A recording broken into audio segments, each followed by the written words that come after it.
In 1892, an unsettling report emerged from rural Quebec. Something had been slipping out of the darkness and taking lambs from local farms. When one farmer took it upon himself to hunt whatever was coming for the livestock, he expected to find an ordinary predator. Instead, he came back with a story so bizarre it demanded scientific examination. What he found in those woods left behind rumors, missing evidence, and a mystery that has never been solved. The following story contains disturbing details. Viewer discretion isn't just advised, it's required.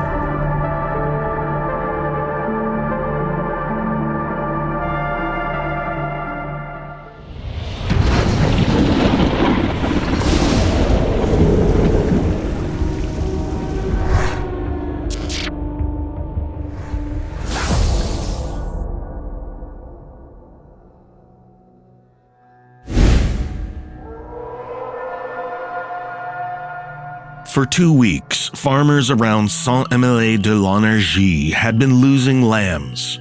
Something was coming into their farmyards at night, visiting the sheepfolds, and carrying off some of their best lambs. Not once, but repeatedly, enough to alarm farmers in that district and in the neighboring villages. At first, the explanation seemed obvious. There was a predator in the area. Something powerful enough to take livestock and vanish before morning. Perhaps a bear, perhaps a wolf. Whatever it was, it didn't leave tracks, just the blood of the unfortunate animal. So the farmers stayed alert and waited for the animal to show itself. But it never did, and the lambs kept disappearing. Among the unlucky farmers was Joseph Lassalle, a strong young man of 35. He was the son of Médard Lassalle, a prosperous and well-regarded farmer of Sainte-Émélie-de-l'Énergie, and Joseph himself was said to be a skilled marksman. After yet another livestock loss on a Wednesday morning, Joseph set out to find the predator. He took a double-barreled rifle and went into the woods, traveling about 5 miles beyond the village. 5 miles is a long way. 5 miles and the farms are behind you. The roads are behind you. The village is gone. He was no longer in the world of barns, fences, voices, and lamplight. He had crossed the threshold into an older landscape, a darker one. The place where the thing killing the lambs was believed to be hiding and waiting. Joseph had gone into the woods looking for something that moved on 4 legs. Instead, the danger came from above. At first, he thought it was an eagle. Then, to his astonishment, he realized it was far too large. The thing was circling overhead, and it was coming down. Joseph raised his rifle, took careful aim,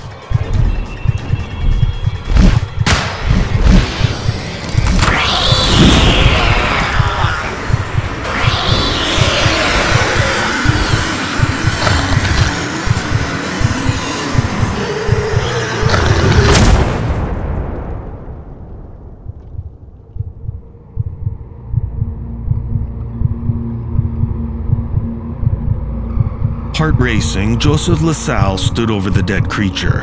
At his feet was something he could not name. What he saw was so unnatural that he turned and ran. He fled the 5 miles back to the village for help. When Joseph returned, he brought others with him, his father, Médard Lassalle, and 4 young farmers. Together, they examined the carcass. The creature had wings measuring 15 feet from tip to tip. Its body was 5 feet long. Its back was covered in large black feathers, but the underside was furred or covered in coarse hair. Most disturbing of all, Its head was not described as bird-like. The witnesses compared it to the head of a large monkey. Its feet, or claws, resembled the legs of a wolf. Beneath the tail feathers was a long tail, like that of a large calf. With its wings spread out on the ground, the thing was said to look as large as a horse. A wagon team had to be sent to bring the carcass back to the village. When weighed, it came to 300 pounds. The carcass was seen by Alderic Charland, a councillor from the town of Joliet who was traveling through the countryside buying produce. Charland bought the body from the Lassalle family, probably for exhibition. On the following Friday evening, the creature was brought by train to Charland's place of business in Joliet. There it was preserved to prevent decay. After that, it was to be shipped to Montreal, where scientists at McGill University would examine it. The body was on its way to one of Canada's great centers of scientific learning, and there, the story ends.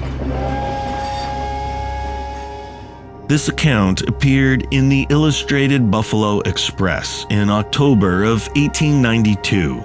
It appeared again in the Maitland Mercury in February of 1893. Everything in the newspaper story points to an imminent answer, but the answer never came, at least not in these surviving fragments. No follow-up appeared, no explanation arrived. The story simply ends and disappears from the historical record. Why? Maybe the story was a hoax from the beginning. Perhaps there was no creature at all, only a sensational newspaper tale passed from one publication to another because it was too strange not to print. If there was a real carcass, it may have vanished before anyone could explain it. Stolen, lost, destroyed, or hidden away. Perhaps the creature itself was unusual but mundane, a misidentified animal, nothing as monstrous as the article claimed, and perhaps the truth was simply too ordinary to travel as far as the mystery. That happens with strange stories. The marvel moves quickly. The correction, if it comes at all, moves much more slowly, and sometimes it never catches up. But there is another possibility. We may be witnessing the evolution of an actual event transforming almost instantly into folklore. A man crosses the threshold into the limitless mystery of the Canadian wilderness and encounters something beyond his ability to understand. The missing ending to this story is what gives the account its power, because maybe it is not what the creature was that matters most. What matters is what it represents. Livestock meant food, money, and survival for those Quebec farmers. A predator in the dark was not an abstract threat. It was a danger that came close to the house, close to the barn, close to the fragile border between settlement and wilderness. The farmers thought they understood the danger. The report replaces a mundane predator with something unknown. It turns the edge of the farm into an edge narrative, a story born at the border between the known world and everything beyond it. In Canada, people have often existed along the edge of landscapes so vast and dark that fear itself can seem to take shape there. And fear has a way of becoming folklore. A fragment never gives us the whole story, but sometimes even a broken piece can suggest the shape of something larger. That is what these stories do. They restore wonder. They remind us that Canada has not been fully explained, explored, categorized, archived, and settled. Even a small newspaper clipping, a few strange lines on a forgotten page, can open a door into the uncanny. Not so we can solve the mystery, but so we can feel again the strange pull of a landscape vast enough to unsettle the imagination. Whatever happened near Sainte-Émélie-de-l'Énergie, if anything happened at all, the story still does what folklore has always done. It carries fear out of the dark, gives it a shape, and leaves us wondering what might still be waiting 5 miles into the woods.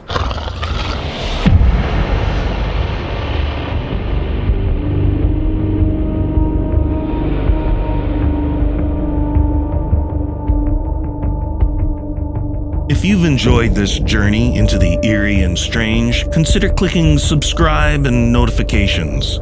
Your likes and comments are greatly appreciated and will help keep the channel alive and growing. And if you know of a strange story from your area of Canada, maybe buried deep in the past in your community newspaper archives, let me know, and I'll consider adding it to the lineup of upcoming episodes. Thanks for watching, and remember, strange stories don't die. They wait to be found.